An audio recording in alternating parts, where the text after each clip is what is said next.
और चलिए, कैबिनेट की बैठक खत्म होने के बाद नरोत्तम मिश्रा साहब कैबिनेट में हुए फैसलों को लेकर जानकारी दे रहे हैं। क्या कुछ बता रहे हैं, आपको सुनवाते हैं।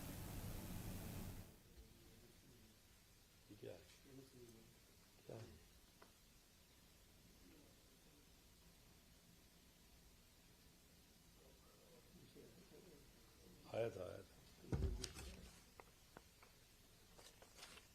इतना थोड़ी बोलूंगा ना, चलाएंगे ये इतना।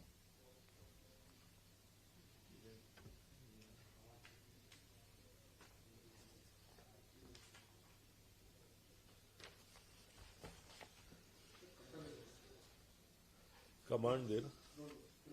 मध्य प्रदेश कैबिनेट की बैठक आज वल्लभ भवन में माननीय मुख्यमंत्री शिवराज सिंह जी चौहान की अध्यक्षता में संपन्न हुई,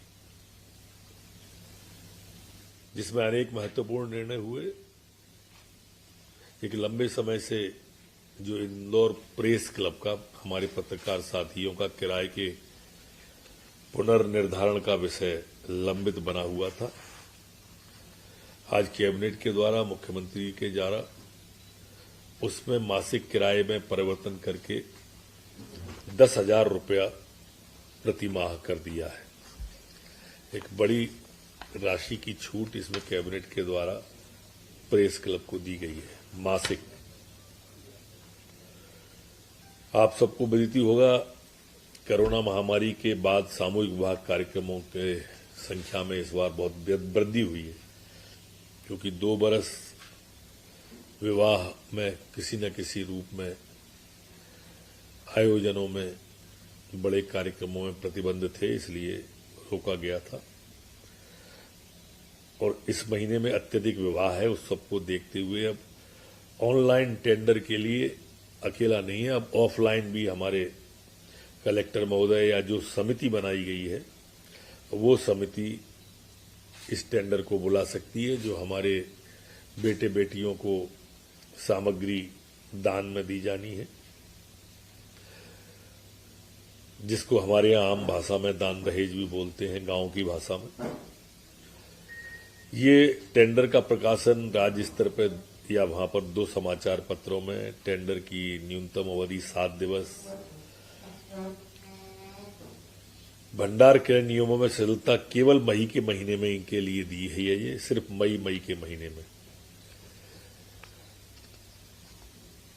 ये आगे 31 जुलाई 22 तक होने वाले आयोजनों में और 1 अगस्त या उसके कार्यक्रम में जो वर्तमान प्रावधान है वो लागू रहेंगे। मुख्यमंत्री जी कैबिनेट के द्वारा ये योजना जो लागू की गई है, जो हमारी बिटिया को बहू को सामग्री दी जाने वाली है, उन नियमों में प्रावधानों को शिथिल करने के आदेश आज जारी हो जाए।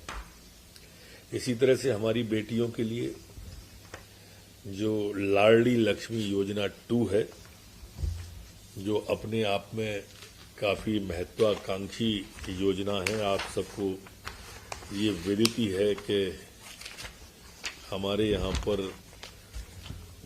लाडली लक्ष्मी जो बेटियां हैं वो लगभग 42 लाख बेटियां मध्य प्रदेश के अंदर हैं, और इस साल जो हमारी बेटियां हैं तो 1500 के लगभग कॉलेज में आ जाएंगी, और उन्हें 25,000 रुपया 2 किस्तों के अंदर देने का भी कैबिनेट के द्वारा तय किया है।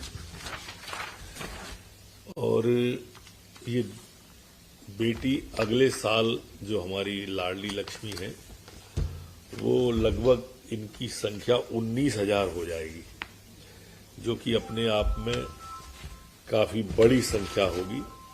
एक ऐसी महत्वाकांक्षी योजना जिससे निश्चित रूप से बेटी परिवार पर बोझ नहीं वरदान बन जाएगी, ऐसा हो जाएगा।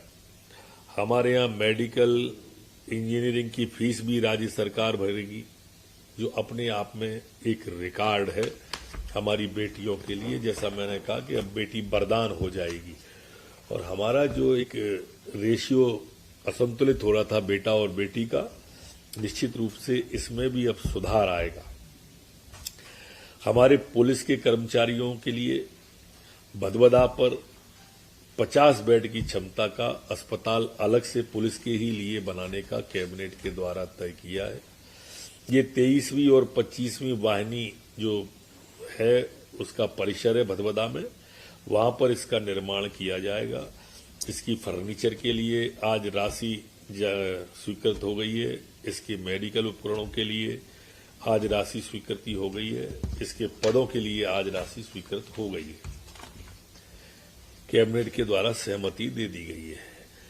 एमएसएमई विकास नीति 2021 के अंतर्गत फर्नीचर और खिलौना निर्माण इकाइयों को विशेष वित्तीय सहायता देने का भी आज कैबिनेट ने तय किया है। इसके अंतर्गत सहायता प्राप्त करने वाली इकाइयों को एमएसएमई विकास नीति के अंतर्गत लाभ मिलेगा। इसमें प्लांट, मशीनरी, भवन संपत्तियों पर उद्योग विभाग विकास अनुदान 40% देय होगा। वित्तीय संस्थाओं के टर्म लोन पर 5% की दर से 5 साल के लिए अधिकतम 2 करोड़ रुपए प्रतिवर्ष ब्याज का अनुदान दिया जाएगा।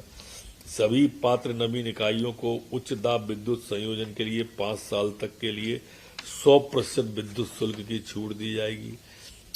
उच्च दाब विद्युत उपभोक्ताओं को नवीन कनेक्शन पर कमर्शियल उत्पाद दिनांक से 5 साल के लिए ₹1 प्रति यूनिट की सहायता दी जाएगी।